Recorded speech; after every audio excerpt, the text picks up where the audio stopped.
Meus queridos, nós estamos com esta série Vida Abundante. Eu vim para que tenham vida e a tenham em abundância.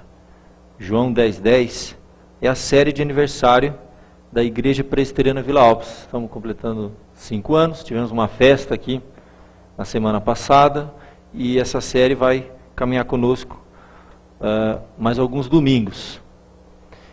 A Igreja Vila Alpes está completando 5 anos de vida como igreja. Deus tem feito coisas maravilhosas na comunidade, mas como temos dito, isso não tem sentido nenhum para nós, enquanto nós não experimentarmos a verdadeira vida abundante. Cada um de nós, e também não apenas individualmente, mas em comunidade.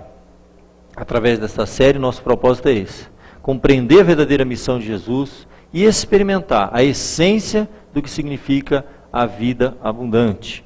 Então nós queremos comemorar esses 5 anos, mas também convidar você para compartilharmos passagens bíblicas, porções da palavra de Deus, seja no momento de louvor, adoração, onde cantamos as verdades de Deus ou pregamos o que realmente significa vida abundante. Queremos alcançar e experimentar a plenitude da vida abundante, é o nosso propósito. Falamos aqui no primeiro domingo da vida abundante como iniciativa de Jesus, baseado em João 10:10, eu vim para que tenham vida e a tenham em abundância. É a iniciativa dele, ele vem para isso. Vimos que vida abundante é para os que esperam no Senhor. Salmo 40, esperei confiantemente no Senhor e ele se inclinou para mim. Trabalhamos isso aí um domingo. Vida abundante para os que buscam no Senhor. Quem tem sede, vem a mim e beba. Do seu interior fluirão rios de água viva. O último domingo falamos, João 4, vida abundante para os verdadeiros adoradores. A experiência daquela mulher samaritana que derramou a sua vida na presença do Senhor Jesus e como uma verdadeira adoradora experimentou realmente a vida abundante. Hoje nós vamos trabalhar com um texto que se encontra em Lucas capítulo 7, verso 36 a 50. Vida abundante de gratidão e amor a Deus. Vida abundante de gratidão e amor a Deus. Lucas capítulo 7. Eu peço que você tenha um pouco de paciência. Eu vou ler o texto inteiro, rapidamente. Seguindo nós vamos orar, pedindo a direção, a graça de Deus, para a compreensão do texto sagrado. É um texto um tanto complexo. Parece simples, mas não é. Estudando um pouquinho sobre esse assunto, ele esconde detalhes importantíssimos do que estava acontecendo quando Jesus vai jantar na casa de um fariseu e uma mulher vem por detrás dele, e aquela passagem famosa em que ela lava os pés de Jesus com suas lágrimas, enxuga com seus cabelos. Nós queremos então compartilhar um pouco essa mensagem com os irmãos. Vida abundante como fruto de gratidão e amor a Deus. Lucas 7, 36 em diante. Convidou-o um dos fariseus para que fosse jantar com ele. Jesus entrando na casa do fariseu, tomou lugar à mesa. E eis que uma mulher da cidade, pecadora, sabendo que ele estava à mesa na casa do fariseu, levou um vaso de alabastro com unguento. E estando por detrás aos seus pés, chorando, regava-os com suas lágrimas e os enxugava com os próprios cabelos. E beijava-lhes os pés e os ungia com o unguento. Ao ver isso, o fariseu que o convidara disse consigo mesmo: se este fosse profeta, bem saberia quem e qual é a mulher que lhe tocou, porque é pecadora. Dirigiu-se Jesus ao fariseu e lhe disse: Simão, uma coisa tenho a dizer-te. Ele respondeu: dize-a, mestre. Certo credor tinha 2 devedores. Um lhe devia 500 denários e o outro 50. Não tendo nenhum dos dois com que pagar, perdoou-lhes a ambos. Qual deles, portanto, o amará mais? Respondeu-lhe Simão: suponho que aquele a quem mais perdoou. Replicou-lhe: julgaste bem. Voltando-se para a mulher, disse: Simão, vês esta mulher? Entrei em tua casa e não me deste água para os pés. Esta, porém, regou os meus pés com lágrimas e os enxugou com os seus cabelos. Não me deste ósculo. Ela, entretanto, desde que entrei, não cessa de me beijar os pés. Não me ungiste a cabeça com óleo, mas esta com bálsamo ungiu os meus pés. Por isso te digo, perdoados lhe são os seus muitos pecados, porque ela muito amou. Mas aquele a quem pouco se perdoa, pouco ama. Então disse a mulher, perdoados são os teus pecados. Os que estavam com ele à mesa começaram a dizer entre si, quem é este que até perdoa pecados? Mas Jesus disse à mulher, a tua fé te salvou, vai-te em paz. Vamos rogar a Deus, sua bênção, sua direção, para a meditação dessa noite. Ó Pai querido, muito obrigado, Senhor, por estarmos na tua casa essa noite. É um grande privilégio, Senhor, que nós nem podemos mensurar. Tu tens um recado para cada um de nós aqui, Senhor. Eu peço que o Senhor use, ó Pai, a minha vida imperfeita e que na reflexão do texto sagrado possamos crescer juntos, ó Pai, a tua mensagem para nós. Perdoa, Senhor, as nossas faltas, limpa o nosso coração, dê-nos condições, ó Deus, de nos concentrarmos agora e que teu Espírito Santo, que registrou o texto sagrado através do evangelista Lucas, o mesmo Espírito Santo possa falar ao coração de cada um aqui essa noite, edificando a tua igreja, o teu povo, resgatando a nossa vida, Senhor, restaurando e também, principalmente, glorificando o teu nome. Perdoa, Senhor, as nossas faltas e aceita-nos essa noite em nome de Jesus. Amém. Muito bem, meus queridos, o que realmente, contexto, sempre precisamos lembrar do contexto. Essa passagem é impressionante. Eu estive lendo, pesquisando em casa e é emocionante. A verdade é essa. O que realmente estava acontecendo aqui e dentro do contexto cultural, o significado de cada coisa que passa desapercebido quando a gente, século 21, cultura ocidental, nós lemos esse texto, nós vemos aqui que foi uma mulher que devia amar muito Jesus. Mas quando nós entramos, né, naquele e fazemos como que uma reconstrução dos fatos, daquela cena, dentro daquela cultura, é de um valor assim impressionante, cada detalhe do que estava acontecendo aqui. Vamos ver o que está acontecendo antes de Jesus entrar na casa do fariseu. Você vai ter alguns textos que mostram claramente que Jesus estava fazendo aquelas viagens, pequenas cidades, andava pelas cidades e aldeias pregando o evangelho. Você voltar um pouquinho antes aí, ó, início do capítulo 7, diz que Jesus, concluindo as suas palavras, dirigiu-se ao povo e entrou em Cafarnaum. Depois você vai um pouquinho para frente, no verso 11, no mesmo capítulo, né? No dia subsequente, dirigia-se Jesus a uma cidade chamada Naim.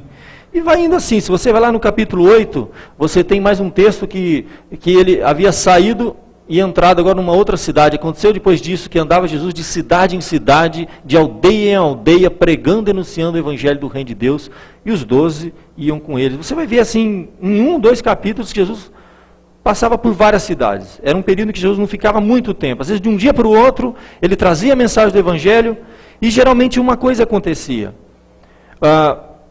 Eram pequenas aldeias. Ele era um rabi, um mestre. Era reconhecido por todos como mestre, chamado por mestre, até pelo fariseu. Ele era recebido geralmente pelas pessoas populares daquela cidade. Não é à toa que a gente vê, por exemplo, Zaqueu recebendo Jesus. Era uma pessoa de posses, de uma grande casa, que tinha muitos servos, que tinha condição de receber alguém como um mestre, como um rabi.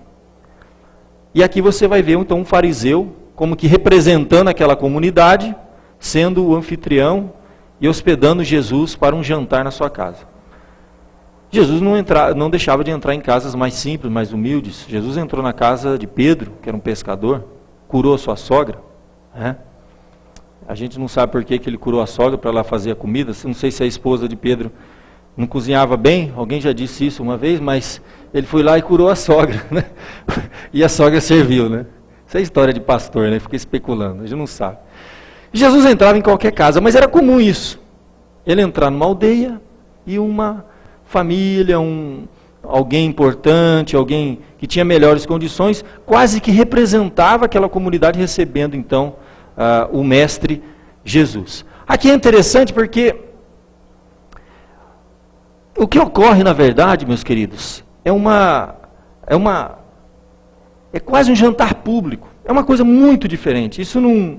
Nós não encontramos na nossa cultura nada semelhante. Bom, a não ser que você dizer assim, olha, veio o governador, ou o prefeito, ou o presidente, né, de outro país e está agora jantando, e todo mundo está sabendo, né? Sai na televisão, né? Tem um monte de gente lá no meio que não tem nada a ver com aquele jantar, na casa de outro governador, alguma coisa desse tipo, de uma maneira muito menor, porque era uma simples aldeia, era um fariseu, mas nada mais, nada menos que o próprio Senhor Jesus que estava adentrando naquela casa. Então era um jantar público, portas abertas, e acontecia algo muito diferente. As portas ficavam abertas, as pessoas tinham acesso. Elas sabiam quem estava ali, elas poderiam entrar e sair. Eu encontrei uma descrição sobre a cultura do Oriente Médio, feita por Tristan. Tristan, ele foi um escritor do século XIX, e ele tem um material muito, muito importante, que eu vou usar um pouco na mensagem de hoje.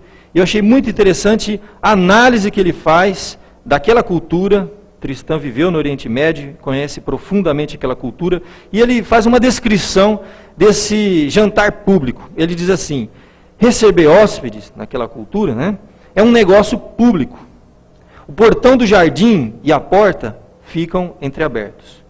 Uma mesa longa e baixa é colocada, né, ao longo do centro da sala, divãs abaixo de ambos os lados, nos quais os hóspedes, colocados segundo a ordem da sua posição, ou seja, os mais importantes para os menos importantes. É uma letra tão pequenininha que estou lendo aqui. Reclinam-se, apoiando-se com o cotovelo esquerdo e com os pés afastados da mesa. Ao chegar, todos tiram as sandálias e os chinelos e os deixam à porta, sendo as meias desconhecidas na época.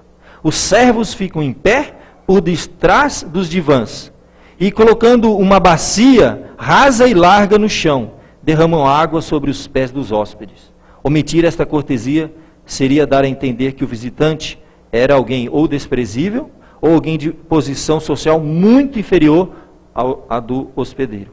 Por detrás dos servos ficavam então os desocupados da aldeia, que se aglomeravam na frente da casa, e não são considerados intrusos por assim agirem. Uma descrição de alguém que conhecia profundamente a cultura do Oriente Médio daquela época. Então você consegue imaginar aquela cena, mesa baixinha no meio da sala, Jesus entra, cotovelo esquerdo sobre a mesa, e eles começam a cear. Os pés ficam para trás, os servos em volta, servindo, lavando os pés, quando é o caso, e pessoas entram, pessoas saem. Todos sabem que o fariseu, o famoso fariseu, o nome dele é dado no texto sagrado, Simão, o fariseu, está recebendo Rabi, o mestre Jesus. Todo mundo na cidade sabia o que estava acontecendo. Muito bem. Aí, meus queridos, é que vem a questão. Como que o fariseu recebe Jesus em sua casa? Nós vamos fazer um contraste aqui, porque o texto trabalha em torno disso. E como que aquela mulher, tida como uma pecadora da cidade, uma coisa importante, a gente vai observar isso, ela recebe Jesus em sua vida. Nós vamos trabalhar então um contraste, como que os dois recebem Jesus em suas vidas, e depois essa parábola que Jesus faz, e vamos tirar lições para a nossa vida. Primeiro, como que o fariseu recebe Jesus em sua casa? Primeira coisa que a gente observa, se você acompanhar o texto com calma, como que o fariseu recebe Jesus em sua casa? A hora de lavar os pés, que era uma prática assim, insubstituível, não tinha como, era impensável receber um rabi sem lavar os pés. E o texto sagrado, ele é muito resumido, convidou um dos fariseus para que fosse jantar com ele. Jesus entra na casa e tomou lugar à mesa. Cadê? Já não tem então água para lavar os pés. Isso tem um significado muito profundo naquela cultura. Pensa que os pés, eles ficavam até distante da mesa. Os pés naquela cultura, meus irmãos, eles tinham a natureza ofensiva e impura na sociedade oriental. Você tem, por exemplo, tantas expressões bíblicas falando sobre o escabelo dos pés. Quando você tem Passagem como o Salmo 110, que fala de colocar o inimigo sobre o escabelo dos pés. O pé é o que há de mais impuro e ofensivo no corpo humano. Sujo, sinônimo de desprezo.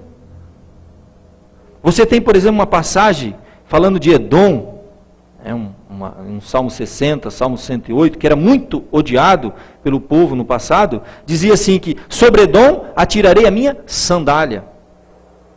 Você tem, por exemplo, João Batista falando que não é digno de desatar as sandálias de Jesus.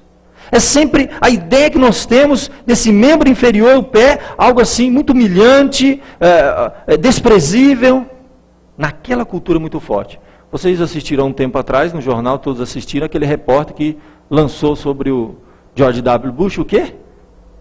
Sapato. Para a gente é até um negócio assim, sapato, né? Uma pedra, né? Mas para aquela cultura, teve um peso tão grande o que ele fez. Foi a atitude mais desprezível que alguém podia fazer para um hóspede, seja quem for. George W. Bush. Assim, meus queridos, nós vemos que aquele homem não fez o que era mais básico. Segunda coisa que naquela cultura era muito importante, e o texto sagrado não mostra nada também. O ósculo, beijo de boas-vindas.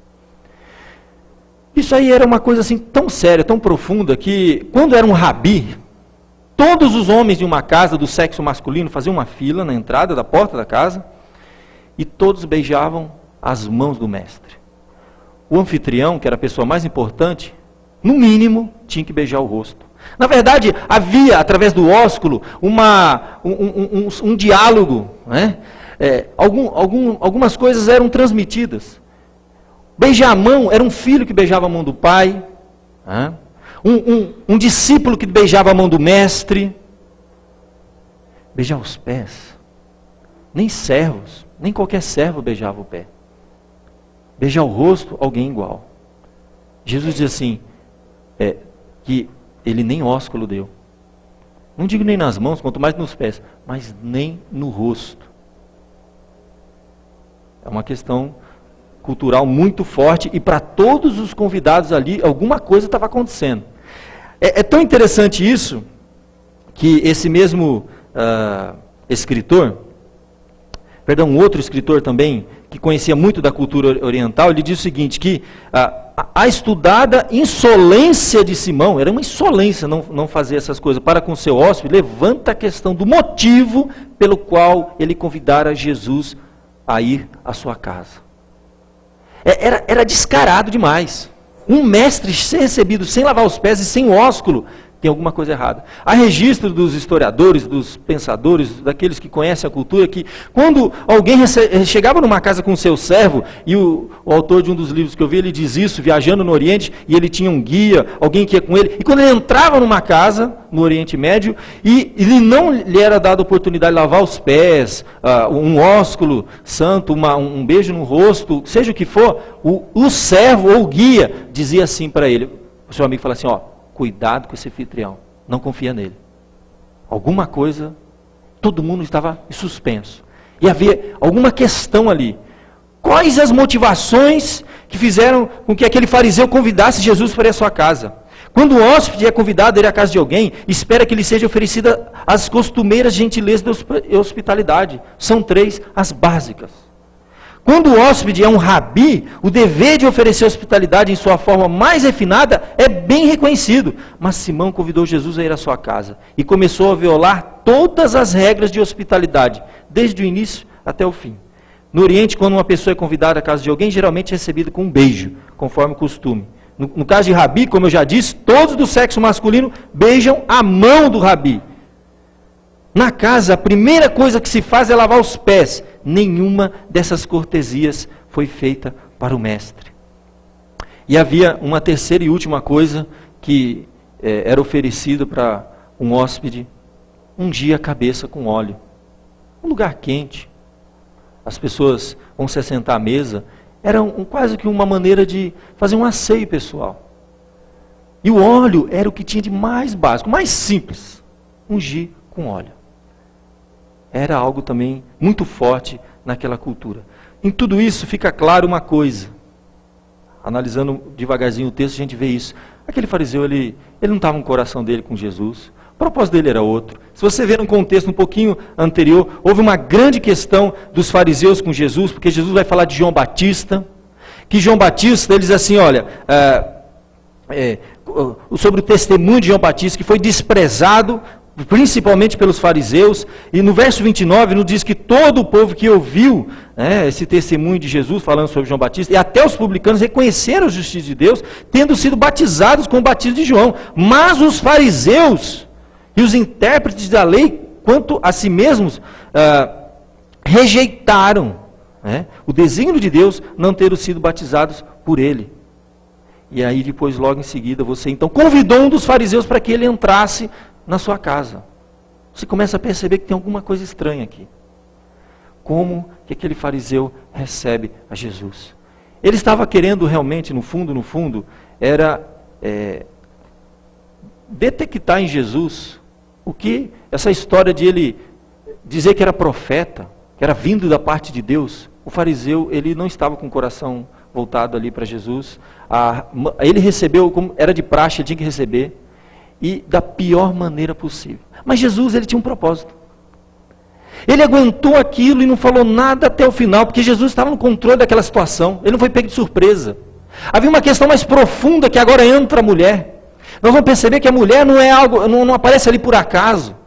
A mulher se programou, ela estava indo atrás de Jesus. Muito provavelmente naquela cidade Jesus havia pregado as boas novas do perdão de Deus. Aquela mulher havia se arrependido. Agora era necessário uma coisa, meus queridos: a reintegração daquela mulher na comunidade. E você vai perceber que os fariseus e os legalistas, os religiosos daquela época, não estavam aceitando o arrependimento daquela mulher. A coisa é muito mais profunda aqui nessa conversa. Então Jesus deixa a coisa rolar, não fala nada, e de repente, a Bíblia nos mostra que uma mulher, identificada como uma pecadora, recebe Jesus em sua vida de uma maneira totalmente oposta. Há um contraste entre essas duas pessoas. A maneira que elas recebem Jesus, há um verdadeiro contraste. Você já começa a observar uma coisa. Primeiro, o texto sagrado nos fala que ela era, eis que uma mulher da cidade, pecadora.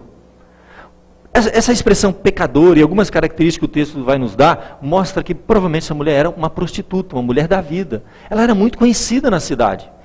E ela estava ali, já havia ouvido o Evangelho, já havia se arrependido. Jesus só confirma o seu arrependimento e o seu perdão. E ela ali estava meio que ansiosa com a recepção que a sua comunidade, mesmo ela tendo uma vida ali isolada, como eles iriam receber o nosso Senhor Jesus. Ela ficou sabendo que estava na casa do fariseu. O texto sagrado diz que ela vai até lá. E quando todos, obviamente, ficaram sabendo, porque foi muito evidente a maneira que Jesus foi recebido. Não foi dado a Jesus a oportunidade para lavar seus pés. Não foi dado a Jesus o ósculo. Não foi ungido. Jesus não foi ungido. Jesus estava sendo recebido naquela comunidade, através da representação de um fariseu que era respeitado lá. Jesus estava sendo recebido da pior maneira possível. E o que dá a entender aqui é que aquela mulher, ela não se conteve naquela situação. Ela não planejou tudo isso. A Bíblia diz que ela foi com o alabastro até lá. E aí nós vamos ver então o que acontece com a mulher. Primeira coisa, ela lava os seus pés com lágrimas e enxuga com os seus cabelos. Muitas coisas aqui escondidas aqui, meus queridos. Primeiro que, se ela tivesse a intenção de lavar os pés de Jesus, era uma coisa que ela jamais ia imaginar que o fariseu não fizesse. Essa mulher jamais iria sem uma toalha. Ela vendo que Jesus não estava sendo bem recebido pela sua comunidade, ela toma a frente, ela já tinha tido uma experiência de perdão, de arrependimento. Ela se lança aos pés de Jesus e começa a chorar e lavar os pés de Jesus com as suas lágrimas.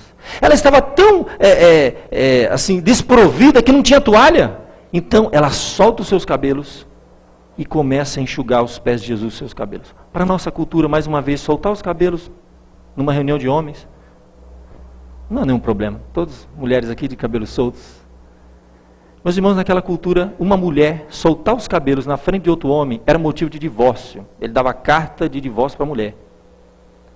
Não é à toa que você vê na cultura hoje tomada pelo islamismo, cabeleireiro não pode nem, um homem não pode escovar um cabelo de uma mulher de maneira alguma. Soltar os cabelos na frente daqueles homens. A mulher só soltava os cabelos para o seu marido. São pequenas coisas que passam desapercebidas ali. Aquela mulher estava mostrando que Jesus, antes aquela mulher soltava os seus cabelos para os homens da cidade. Agora está soltando os seus cabelos para Jesus. Aquela mulher passou a ter intimidade com Jesus. Mas não a intimidade que ela tinha antes com os homens da cidade, mas uma intimidade de reverência, de quebrantamento, chorando na presença de Jesus. Ela solta os seus cabelos e começa a enxugar os seus pés com os seus cabelos. Aquilo ali foi chocante, meus irmãos, muito mais do que seria na nossa cultura. Além do mais, o texto nos fala que ela começa a beijar os pés de Jesus. Como eu disse, poderia se beijar a face de Jesus, alguém que se achasse igual a ele. As mãos de Jesus, um filho, um discípulo, beijaria a mão do seu mestre e do seu pai. Os pés de Jesus, era realmente o que Jesus estava fazendo, aquele contraste. Ela estava ali se humilhando profundamente na frente de todos aqueles homens, passando por cima de qualquer pressuposto cultural, de regrinhas. O que estava acontecendo dentro daquela mulher, a gente não pode nem imaginar. E finalmente o texto sagrado nos diz que ela unge os pés de Jesus com um bálsamo. O mínimo seria ungir a cabeça de Jesus com óleo. Ela não seria digna disso. O profeta Samuel ungiu a cabeça de um rei. O anfitrião, quem sabe, ungia a cabeça de alguém importante que entra na sua casa. Ela não poderia fazer isso. Interessante que, naquela cultura, mulheres como ela andavam com um pequeno vaso, esse alabastro, de um perfume, pendurado no pescoço, com uma corda. Aquilo era para dois motivos. Primeiro, o cheiro dela. Ela tinha que ser uma mulher atraente. Ela vivia disso. O hálito dela. Aquilo que ela tinha era o seu bem mais precioso. E quando ela tira aquilo e derrama aos pés de Jesus, é como se ela estivesse declarando: eu não preciso mais disso. Isso agora é para Jesus. E não era um simples óleo. Era, como diz o texto sagrado, um perfume muito precioso, um perfume muito caro. E com isso ela faz de uma maneira muito, muito mais significativa aquele homem, uma recepção para Jesus. Diz assim: olha, não receberam ele dignamente. Mas para ela, isso tinha um significado tremendo. Ninguém entendeu aquilo.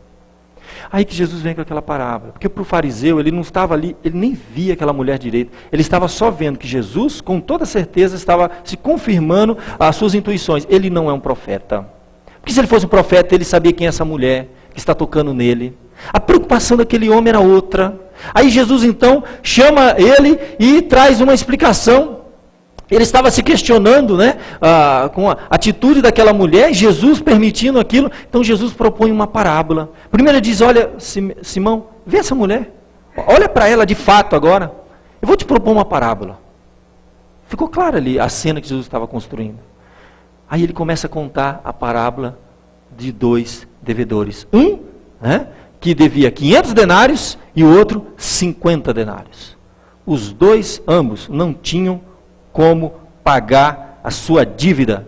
Interessante. Você sabe que a palavra dívida na Bíblia, naquela cultura, ela era sinônimo de perdão, pecado mesmo. Tanto que na oração do Pai Nosso, perdoa as nossas dívidas. Jesus está usando uma parábola de dinheiro, mas a questão era muito mais profunda e clara, evidente para todos. Era numa mulher pecadora.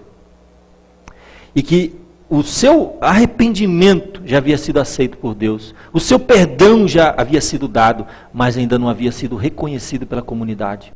É reintroduzindo aquela mulher à vida naquela comunidade. Jesus então conta essa parábola, que os dois foram perdoados, e faz uma pergunta: qual dos dois amará mais? E a resposta de Simeão: suponho. Esse supõe é claro uma coisa: Simeão percebeu que caiu numa cilada. Simão percebeu que não tem mais saída. E ele não ia ter um comportamento agora estranho na frente de todos os outros hóspedes. Ele diz: suponho. já é uma ironia aqui, né? Que aquele a quem mais perdoou. E Jesus responde: julgaste bem. Meus queridos, o que estava acontecendo mais profundo ali é que realmente aquela mulher havia sido perdoada de grandes pecados. E aquele fariseu, e é interessante a Bíblia, porque a Bíblia, ela em muitas situações você vê verdadeira ironia. Quando a Bíblia diz assim, olha, melhor um pecador do que 99 justos que não precisam de perdão, de arrependimento. Existe algum justo que não precisa de arrependimento? A Bíblia está ironizando. O que está acontecendo aqui, na verdade, Jesus está ironizando. E naquela lição que Jesus trouxe para aquele homem, ele está dizendo assim, essa mulher é tão pecadora como você. A diferença é que ela reconhece, você não. Você precisa da graça e da misericórdia de Deus. Você fez coisas tão repulsivas ao receber alguém na sua casa. A verdade era isso que estava acontecendo. E porque você acha que você não tem muito pecado, e que você acha que você então não precisa de muito perdão, você pouco ama. Mas ela reconheceu os seus pecados, seus muitos pecados, foi muito perdoada, e por isso, muito ama. Meus queridos, sem dúvida nenhuma, nós estamos vivendo uma época em que pregar um evangelho genuíno, esse evangelho que a gente vê aqui, esse evangelho que tem esse poder de fazer o que fez com essa mulher, de passar por cima de todas as regras, de todas as coisas, em que o coração é derramado na presença de Deus, em que a resposta, a Deus é profunda, é difícil, porque nós vivemos uma época em que as pessoas elas têm que ter algum motivo maior para ir na igreja, algum motivo maior para buscar Deus. Deus entra na vida das pessoas, mas nós vemos esse contraste, e é uma coisa que a gente tem que perguntar, como nós temos recebido Jesus em nossa vida? É uma pergunta que nós temos que fazer sempre. Será que nós estamos recebendo Jesus como esse fariseu? Senhor, o Senhor quer entrar na minha vida? Tudo bem. Você vai ter um cantinho lá, vai ter um espaço, quem sabe quando der. Como anda o nosso tempo, os nossos recursos? Como nós correspondemos a esse amor e a esse perdão de Deus? Esse texto, meus irmãos, ele traz um contraste. Jesus traz uma parábola. E é interessante que, como sempre, como aconteceu com o filho pródigo, quando acontece aqui com muitos outros casos, nós não sabemos o resultado final. Nós não sabemos a atitude daquele fariseu. Nós não sabemos se ele foi tocado, se arrependeu. Porque isso, então, na verdade, essas lições, essas passagens maravilhosas, profundas, elas ficam no ar, para que cada um de nós possamos ver que fim que nós vamos dar para a nossa vida, como nós vamos corresponder a essas verdades bíblicas. Aqui, meus queridos, primeiramente, Jesus nos convida para uma vida abundante de perdão. Aquela mulher foi publicamente introduzida novamente à vida em comunidade. Jesus validou o seu arrependimento diante de todos. Aí aqui uma coisa que a gente tem que perguntar: como nós temos recebido Jesus em nossa vida? A oportunidade que aquele rabi teve, meus queridos, era o Filho de Deus encarnado entrando na casa dele. E ele ali com outras coisas, preocupado com tanta coisa. E perdeu uma grande oportunidade de corresponder, de reagir às oportunidades que nos são dadas, de corresponder ao amor de Deus. Olha, meus queridos, eu vou dizer uma coisa para você: servir a Deus, esquece, porque sempre vai exigir algum sacrifício. Para aquela mulher, exigiu muito sacrifício. Ela precisou passar por cima de muita coisa. Você pode imaginar o estigma daquela mulher diante daqueles homens, naquela cidade, fazer o que ela fez, soltar os seus cabelos, lavar os pés de Jesus com lágrimas. Aquilo devia ser de uma profundidade, de uma coisa assim.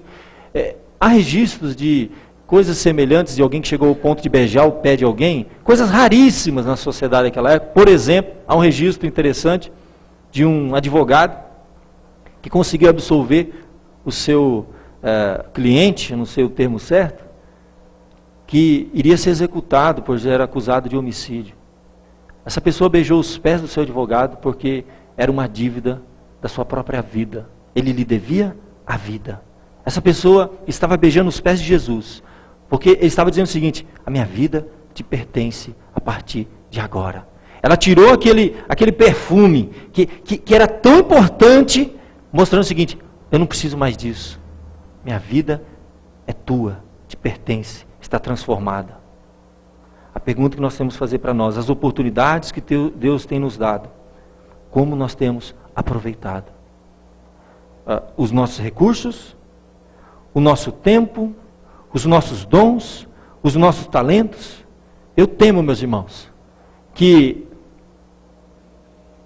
nós temos duas opções aqui: como Simão ou como a mulher que ungiu. É uma pergunta que nenhum de nós vamos responder aqui. Vai ficar no ar. Como ficou para a vida daquele Simão, a gente não sabe qual foi a reação dele depois de tudo aquilo. Que espaço e prioridade Deus tem tido na sua vida? Ficou para baixo aí, mas que espaço e prioridade Deus tem em sua vida? Será que nós estamos mais parecidos com aquele homem, Simão? Os nossos recursos são canalizados para tudo. Se sobrar, quem sabe, vamos ver? Para Deus. O nosso tempo, ele é consumido em tudo. Se sobrar, quem sabe, vamos ver? Para Deus. Os nossos dons e talentos têm lugares melhores para nós dedicarmos. É uma pergunta que tem que ficar no ar. Quem muito foi perdoado, muito ama. Quem pouco foi perdoado, a gente não pode exigir de quem não tem para dar. Feche seus olhos. Coloca a sua vida diante de Deus. Faz uma autoanálise da sua vida e pergunta: Senhor,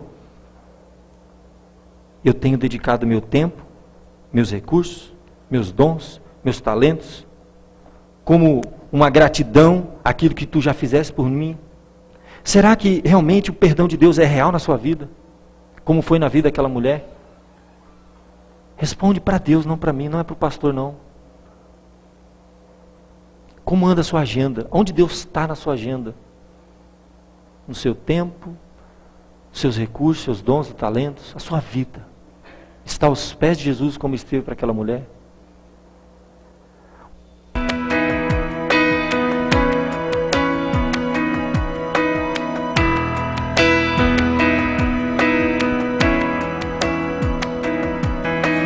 Naquela multidão só ele tinha a cruz, a fim de perdoar o meu pecado. E